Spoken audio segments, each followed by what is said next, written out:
बच्चों अस्सलाम वालेकुम। उम्मीद है कि सब खैरियत से होंगे। यूनिट हमने स्टार्ट किया था मैग्नेटिक इफेक्ट्स ऑफ करंट, और मैग्नेटिक इफेक्ट्स ऑफ करंट में हमने सबसे पहले देखा था कि मैग्नेट्स का मतलब क्या है।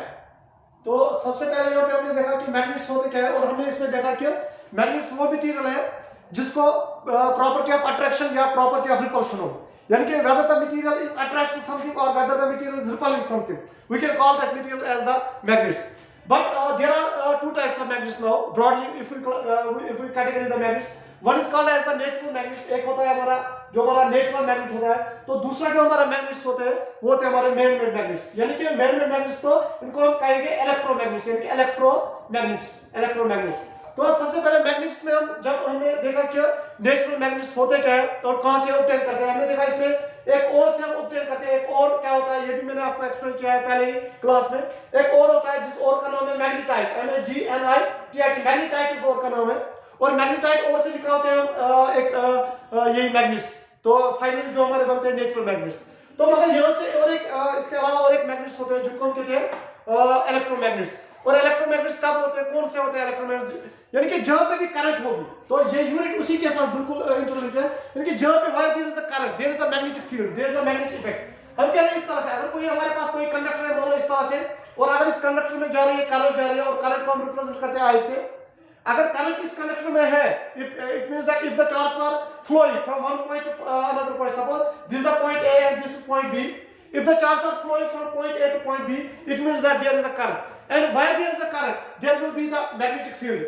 So एक चीज हमने देखा था कि अगर हम I को रिप्रेजेंट करते हैं करंट, तो हम मैग्नेटिक फील्ड यानी कि इंटेंसिटी ऑफ मैग्नेटिक फील्ड को हम करते हैं रिप्रेजेंट B से. तो हम इसमें हमने एक रिलेशन देखी थी कि I और B के दरमियान एक डायरेक्ट रिलेशन होती है. कहने का मतलब ये है कि जितनी ज्यादा करंट होगी उतना ही ज्यादा होगा हमारा मैग्नेटिक फील्ड भी. तो ये हमने पहले ही देखा था. मगर उससे पहले यानी कि इस टॉपिक पे जाने से पहले, यानी कि इलेक्ट्रोमैग्नेट्स पे जाने से पहले हम देखेंगे सबसे पहले कि जो हमारे परमानेंट मैग्नेट्स होते हैं, परमानेंट मैग्नेट्स, वो परमानेंट मैग्नेट्स होते क्या है और किस तरह से हम यानी कि उनकी प्रॉपर्टीज क्या होती है. अगर हमने परमानेंट मैग्नेट्स को समझा, जो ये वाले मैग्नेट्स होते हैं, अगर हमने इस कैटेगरी को समझा तो हमें ये समझने में आसानी होगी. तो सबसे पहले इसके बाद हमने देखा था ये भी कि जो हमारे परमानेंट मैग्नेट्स होते हैं, कि परमानेंट मैग्नेट्स में देखा था हमने कि एक मैग्नेट के इर्द गिर्द एक फील्ड होता है, एक स्पेस होती है, और उस स्पेस को हम कहते हैं मैग्नेटिक फील्ड. कुछ इस तरह से बात थी.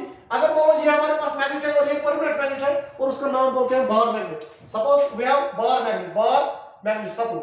अब इस बार मैग्नेट को हम क्या करें, हम देख रहे हैं कि अगर इसके इर्द गिर्द हम रखेंगे कुछ आयरन फिलिंग्स. मैंने आपको बोला है, मैंने आपको समझाया कि आयरन फिलिंग्स का क्या मतलब है.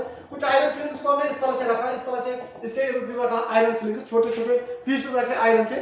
अगर हमने आयरन फिलिंग्स इसके इर्द गिर्द रखे, हम क्या देखेंगे, ये जो आयरन फिलिंग्स है ये अपने आप को कुछ इस तरह से अलाइन करेंगे, कुछ इस तरह से अरेंज करेंगे, हमें एक पैटर्न मिलेगा. क्या पैटर्न मिलेगा, हमें कुछ सर्कुलर सेमी-सर्कुलर पैटर्न मिलेगा इस तरह से. Suppose and we know that कि जो मैग्नेट्स होता है, मैग्नेट्स के होते हैं दो पोल, एक को हम कहते हैं नॉर्थ पोल, तो दूसरे को हम कहते हैं साउथ पोल.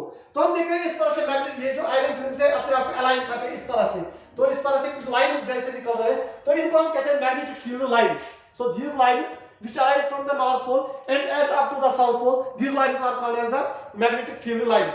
इसके बाद यानी कि जो इतनी स्पेस, पूरी स्पेस यहाँ से लेकर मान लो यहाँ तक ये पूरी स्पेस आती है ना, जिसमें हम देख सकते हैं इन्फ्लुएंस. किसका इन्फ्लुएंस, मैग्नेट्स का इन्फ्लुएंस. उस फील्ड को हम कहते हैं मैग्नेटिक फील्ड. यानी कि अगर आपने मान लो अगर आपने यहाँ पे आयरन रखा या आपने यहाँ पे आयरन रखा, तो क्या हो जाएगा, उस आयरन को करेगा ये मैग्नेट अपनी ओर अट्रैक्ट. यानी कि whenever the substance like iron is placed in this field, in the magnetic field, these magnets will attract or these will repel those substances. तो इस तरह से हमने देखा, मान लो यहाँ पे मैंने कोई आयरन का पीस रखा, और अगर आयरन का पीस यहाँ पे मैंने रख के तो ये मैग्नेट इसको अट्रैक्ट कर रहा है, तो मैं कह सकता हूँ इस पॉइंट तक क्या है, इस पॉइंट तक हमारा मैग्नेटिक फील्ड है.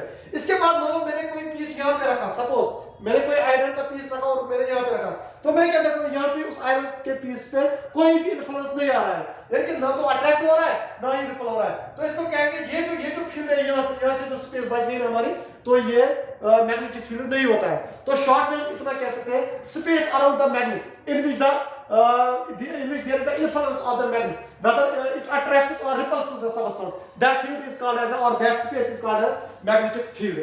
अब इसके बाद लाइंस पे गए थे हम, यानी कि मैग्नेटिक लाइंस क्या होते हैं.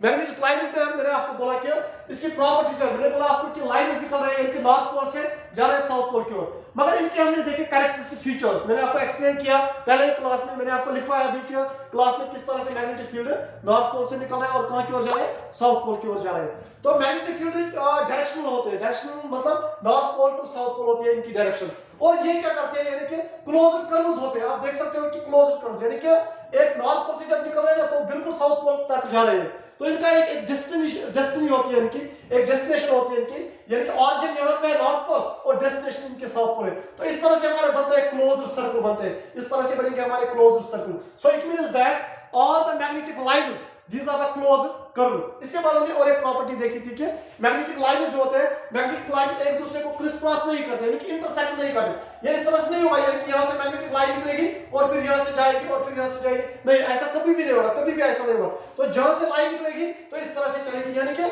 Lines will be parallel to each other, these magnetic field lines will be parallel to each other। इसके बाद और एक चीज हमने देखा था कि जो कर्व ये वाले होते हैं पोल्स पे अगर हम देखेंगे यानी कि नॉर्थ पोल और साउथ पोल पे, हम देख रहे हैं नॉर्थ पोल और साउथ पोल पे जो मैग्नेटिक फील्ड लाइंस की डेंसिटी होती है ना वो बहुत ही ज्यादा होती है, बहुत ही ज्यादा मैग्नेटिक फील्ड लाइंस की डेंसिटी होती है। इसीलिए हम कहते हैं कि जो पोल्स होते हैं whether that is north pole और whether that south pole, poles पे क्या होती है इंटेंसिटी, मैग्नेटिक फील्ड की इंटेंसिटी बहुत ही ज्यादा होती है। तो इसके बाद हमने और एक टॉपिक देखा था, इसमें हमने देखा था कि ऑरस्टीड एक्सपेरिमेंट, यानी कि एक एक्सपेरिमेंट किया गया, ऑरस्टीड ने एक्सपेरिमेंट किया और ऑरस्टीड ने क्या देखा, उसने देखा कि देयर इज अ रिलेशन, यानी कि सबसे पहला बंदा जो आया हमारे जिसने देखा कि रिलेशन एक मैग्नेटिक फील्ड और मैग्नेटिक इफेक्ट मैग्नेटिक फील्ड और करंट के दरमियान रिलेशन है, उसका नाम था ऑरस्टीड। तो ऑरस्टीड ने अपना एक एक्सपेरिमेंट किया जिसका नाम ही रखा गया ऑरस्टीड एक्सपेरिमेंट, यानी कि ऑरस्टीड एक्सपेरिमेंट है क्या एक्चुअली। तो ऑरस्टीड एक्सपेरिमेंट हमारा क्या है, ऑरस्टीड एक्सपेरिमेंट हमें दे रहा है, ये दे रहा है हमें रिलेशन बिटवीन किस के दरमियान, एक दे रहा है करंट के दरमियान, आई के दरमियान, और दे रहा है बी के दरमियान के मैग्नेटिक फील्ड के दरमियान। So there is a relation between I and B, it was first suggested by the Oersted। So based on his name this experiment is called as the Oersted's experiment। is that clear? I hope आपने समझा होगा और आपको समझ आया होगा ये चीज, क्योंकि मैंने एक्सप्लेन किया था आपको कि ऑरस्टेड एक्सपेरिमेंट क्या कहता है, इसमें थोड़ा सा रफली जल्दी मैं आपको याद दिलाने की कोशिश करूंगा। मैंने आपको समझाया था उसमें कि इसने क्या किया, इसने एक इस तरह से एक कंडक्टर लाया, लेट्स ड्रॉप दिस फर्स्ट। तो जो ऑरस्टेड था, ऑरस्टेड ने एक कंडक्टर लाया और कंडक्टर के नीचे इसने रखी या ऊपर रखेंगे इस तरह से कंडक्टर लाया इसने, और कंडक्टर के ऊपर रखी इसने एक नीडल रखी, एक मैग्नेटिक नीडल। तो मैग्नेटिक नीडल कुछ इस तरह से बोलो, इस तरह से मैग्नेटिक नीडल है, इस तरह से ये मैग्नेटिक नीडल है, इसका मतलब ये नॉर्थ पोल है और ये साउथ पोल है इस मैग्नेटिक नीडल का, यानी कि कंडक्टर की विसिनिटी में इस ऑरस्टीड ने रखा एक मैग्नेटिक नीडल। जब इसने क्या किया था, दो तीन कंडीशन यहाँ पे निकली थी। सबसे पहले कंडीशन इसने क्या देखी, अगर ये कंडक्टर है मान लो, अगर ये कंडक्टर और नीडल को इसने रखा इस तरह से परपेंडिकुलर रखा, यानी कि suppose if this a conductor and और कंडक्टर को इस तरह से इसने रखा था नीडल, तो ये आ गई परपेंडिकुलर दोनों। तो इसने देखा कि कोई भी चेंज यहाँ पे नहीं हो रही, यानी कि नीडल में कोई भी डिफ्लेक्शन नहीं हो रहा है, there is no deflection at all in the needle when the needle is placed at the right angle at the to the perpendicular to that of the conductor. जब भी हम नीडल को रखेंगे परपेंडिकुलर, कंडक्टर के perpendicular रखेंगे, तब उसमें कोई भी चेंज नहीं आ रही, there is no change in the needle. मतलब दूसरे केस में इसने क्या किया, इसे एक्सर्टली इसने एक चीज किया, इसने क्या किया, तो कंडक्टर इसने रखा था इस तरह से, मगर नीडल इसने अब रखी पैरेलल, यानी कि नीडल इस तरह से आ गई, इस तरह से इसने नीडल रखी मैग्नेटिक नीडल। तो इसने क्या देखा, इसने देखा कि नीडल में आ रही है डिफ्लेक्शन है, यानी कि ये इसका मतलब ये नॉर्थ पोल है, ये साउथ पोल है, या नॉर्थ पोल इस तरह से जा रहा है, साउथ पोल इस तरह से जाएगा, यानी कि on placing the conductor above the needle there is a deflection in the needle like this, north pole goes towards this direction and south pole goes towards this direction, and from here he concluded that there is a relation between the magnetic field and the current। तो इतना हमने already explain किया था। इसके बाद आता है इसमें टॉपिक हमारा, अगर आप देखोगे मैंने आपको समझाया था स्विमिंग रूल। तो स्विमिंग रूल भी मैंने आपको पढ़ाया था, एम्पियर स्विमिंग रूल। और एम्पियर स्विमिंग रूल में हमने क्या देखा, हमने देखा बोलो कि कोई भी इंसान है इस तरह से, सपोज मैं कह रहा हूं कि सपोज इस तरह से कोई इंसान है, अगर ये इसको देखना है कि डायरेक्शन ऑफ मैग्नेटिक फील्ड कहां से होगा, यानी कि नीडल कहां से डिफ्लेक्ट करेंगे। तो मैंने देखा, मैंने आपको समझाया था कि अगर मान लो ये suppose we have a straight conductor like this, suppose we have a straight conductor like this, अगर इस कंडक्टर की यानी कि करंट जो हो रही है, मान लो करंट ये है पॉइंट ए हमारा और ये पॉइंट बी, अगर करंट जा रही है from point A to point B, तो हमें इसी तरह से यानी कि हेड को जो हमारा मतलब सिर है ये इसी डायरेक्शन में रखना है फ्रॉम ए टू बी। तो हमारा जो लेफ्ट हैंड है ना, ये देगा हमें मैग्नेटिक फील्ड कहाँ की ओर जा रहा है।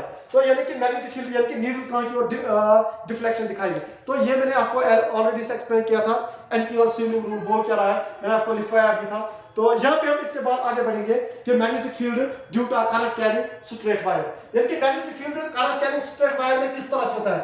लिखवाया था मैंने आपको क्लास में करंट कैरिंग कंडक्टर में किस तरह से एक मैग्नेटिक फील्ड होता है, मगर यहाँ पे उस चीज को हम एक्सप्लेन करेंगे, क्योंकि यहाँ पे मैं आपको डिटेल नहीं कर पाऊंगा चीजों को, एक्सप्लेन नहीं कर पाऊंगा चीजों को जिस तरह से क्लास में कराए थे, यानी कि ये लिखवा मैं I can't we can write down things. तो इसलिए हम क्या करेंगे, मैं आपको एक्सप्लेन करने की कोशिश करूंगा, जितना भी मटेरियल है क्वेश्चन के रिलेटेड जितना भी मटेरियल मैं आपको यहाँ पे वो समझाऊंगा, मगर आपको नोट्स जो इसके इस यूनिट के वो मिलेंगे आपको हमारे व्हाट्सएप ग्रुप में। तो इसके बाद तो आते हैं हमारे आज के टॉपिक में। हमने देखा कि स्ट्रेट करंट कैरिंग कंडक्टर को हमने लाना है। सबसे पहले मान लो ये स्ट्रेट करंट कैरिंग कंडक्टर। अब स्ट्रेट करंट कैरिंग कंडक्टर को जब हमने लाया तो फिर हमें क्या करना है, एक कार्डबोर्ड लाना है। हमें एक कार्डबोर्ड दिखाता हूं मैं, सपोज करो कि मान लो क्या हमारे पास ये कार्डबोर्ड है सपोज। अब इस कार्डबोर्ड पे क्या करना है, हमें आयरन फिलिंग्स रखने हैं इसके ऊपर। जब आयरन फिलिंग्स हमने रखी तो इस कंडक्टर को हमें पास करवाना है इसके through. So I will show it right like this. So suppose हाँ, तो इस तरह से कुछ हमारा स्ट्रक्चर बन रहा है। यहाँ पे हमारा कुछ जो एक्सपेरिमेंट इस तरह से करेंगे हम। तो ये समझो आप, ये हमने कार्डबोर्ड रखा और इस कार्डबोर्ड के ऊपर क्या रखा हमने आयरन फिलिंग्स रखे। छोटे छोटे पीसेस जो होते हैं आयरन के, उन्हीं को हम कहते हैं आयरन फिलिंग्स, पता है आपको। तो आयरन फिलिंग्स जब मैंने इस पे स्प्रिंकल करवाया तो इसके बीचों बीच मैंने कंडक्टर को लेने की कोशिश की इस तरह से। तो जब कंडक्टर मैंने इसमें रखा, सेंटर पे रखा मैंने कंडक्टर को, आयरन फिलिंग्स को यहाँ पे रखा, तो जब मैंने इसको करंट दी ना, जब इसमें करंट फ्लो स्टार्ट हुई तो ये जो आयरन फिलिंग्स है इन्होंने अपने आप को क्या अरेंज किया, कुछ इस तरह से अरेंज किया, यानी कि कंसेंट्रिक सर्कल्स बन गए। यानी कि जो हमारा ये वाला स्ट्रक्चर बन गया ना इस तरह से, जो आयरन फिलिंग्स है, आयरन फिलिंग्स ने कुछ इस तरह से बनाए कंसेंट्रिक सर्कल्स। इस तरह से कंसेंट्रिक सर्कल्स बन गए किसके इर्द गिर्द, हमारे कंडक्टर के इर्द गिर्द। इससे हमें क्या पता चल रहा है, मान लो यह है कंडक्टर हमारा और यहाँ पे हमने आयरन फिलिंग्स रखे थे। आयरन फिलिंग्स ने कुछ इस तरह से अरेंज किया अपने आप को, यानी कि all this iron filings arrange themselves in the concentric circles. If this is a conductor and conductor is placed at the center of cardboard, and if we have sprinkled the iron filings at the cardboard, now these on giving current to this conductor, these iron filings will arrange themselves. ये कुछ इस तरह से arrange करेंगे कि यहाँ पे मिलेंगे concentric circles। क्योंकि मैंने आपको बताया था कि हमें ये देखना है, फाइंड आउट करने की कोशिश करनी है कि क्या हमारा जो मैग्नेटिक फील्ड है क्या इस तरह से निकल रहा है हमारा मैग्नेटिक फील्ड, या इस तरह से निकल रहा है। यहां से हमें पता चल रहा है, क्लियरली पता चल रहा है कि मैग्नेटिक फील्ड जो है, मैग्नेटिक फील्ड कुछ इस तरह से, यानी कि जो ये आयरन फिलिंग्स है ये अपने आप को कुछ इस तरह से अलाइन करते हैं, कुछ इस तरह से अपने आप को अलाइन करते हैं। तो यहां से पता चल रहा है हमें क्लियरली कि जो आयरन फिलिंग्स है, यानी कि जो मैग्नेटिक फील्ड है around a straight current carrying conductor, that is in the form of concentric circles. तो ये मैंने आपको लिखवाया था। तो इसके बाद हम अगले टॉपिक पे जाएंगे। हमें देखना है कि डायरेक्शन ऑफ मैग्नेटिक फील्ड, यानी कि राइट हैंड थंब रूल को देखेंगे, हम स्टडी करेंगे राइट हैंड थंब रूल। यानी कि अगर आप देखोगे, सपोज करो कि जहां पे करंट जा रही है, suppose this is point A and this is point B.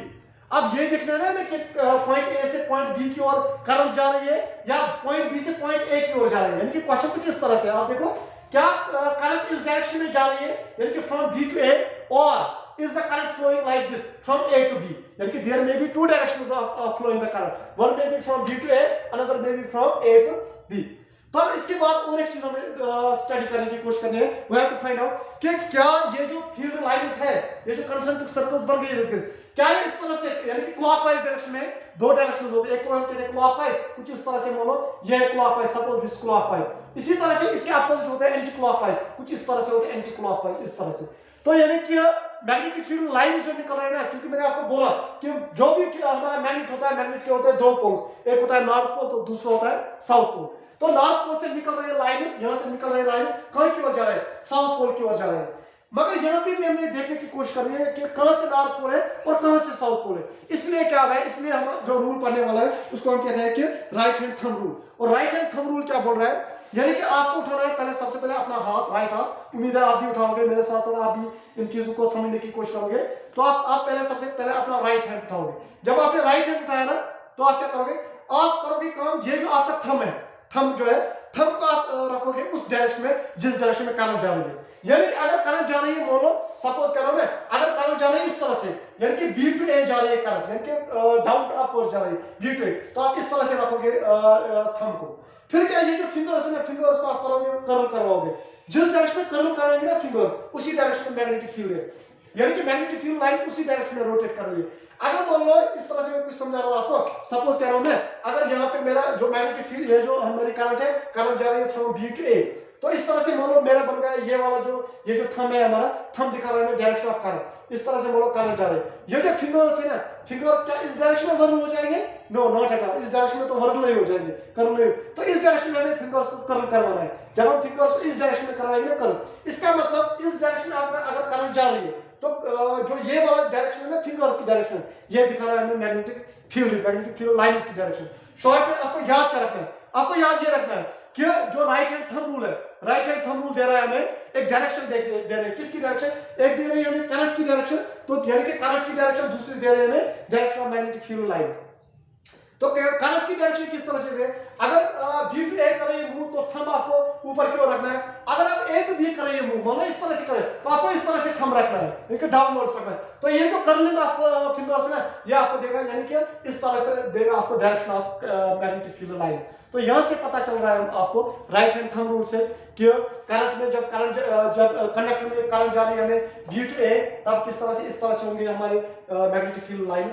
अगर हमें जाना है ए टू बी, यानी कि टॉप टू बॉटम, तब इस तरह से जाएंगे मैग्नेटिक फील्ड लाइंस, यानी कि क्लॉकवाइज चलेंगे इस तरह से। अगर इस तरह से जा रहे हैं ऊपर की ओर, तो एंटी क्लॉकवाइज जा रहे हैं इस तरह से। आई होप कि आपने ये समझा होगा कि क्लॉक रूल क्या कह रहा है। उम्मीद है कि आपके सामने रब भी होगा, पेन भी होगा आपके सामने, तो आप लिखोगे पहले ये, मैं आपको बिल्कुल उसी तरह से लिखवाऊंगा जिस तरह से आप क्लास में लिख रहे हैं चीजों को, आप इसको लिखने की कोशिश करो जल्दी से जल्दी, as quick as you can. तो सबसे पहले आप लिखो कि डायरेक्शन ऑफ मैग्नेटिक फील्ड, यानी कि राइट हैंड थंब रूल। और राइट हैंड थंब रूल में आप लिखो imagine a straight conductor, imagine a straight conductor, हाँ जल्दी लिखने की कोशिश करो, शाबाश। Imagine a straight conductor in your right hand, in your right hand, such that the thumb points in the direction of current, such that the thumb points in the direction of current, full stop. The direction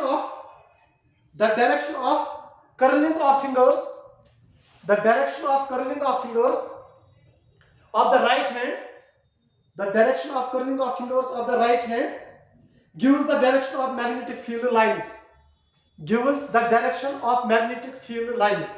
उम्मीद है लिखा होगा आपने ये चीज। तो कहने का मतलब ये है कि फिर से एक दफा मैं रिपीट कर रहा हूं आपके लिए कि आप इमेजिन करो आपके राइट हैंड में है कंडक्टर, और कंडक्टर जब आपके राइट हैंड में रखा आपने इस तरह से, जो आपका थंब है, थंब दे रहा है आपको कि डायरेक्शन ऑफ करंट दे रहा है, और जो आपकी जो कर्लिंग ऑफ फिंगर्स है, कर्लिंग ऑफ फिंगर्स आपको दे रहा है direction of magnetic field lines. उम्मीद है कि आपको ये क्वेश्चन समझ आएगा, इसके बाद हम मूव ऑन करेंगे अगले क्वेश्चन पे।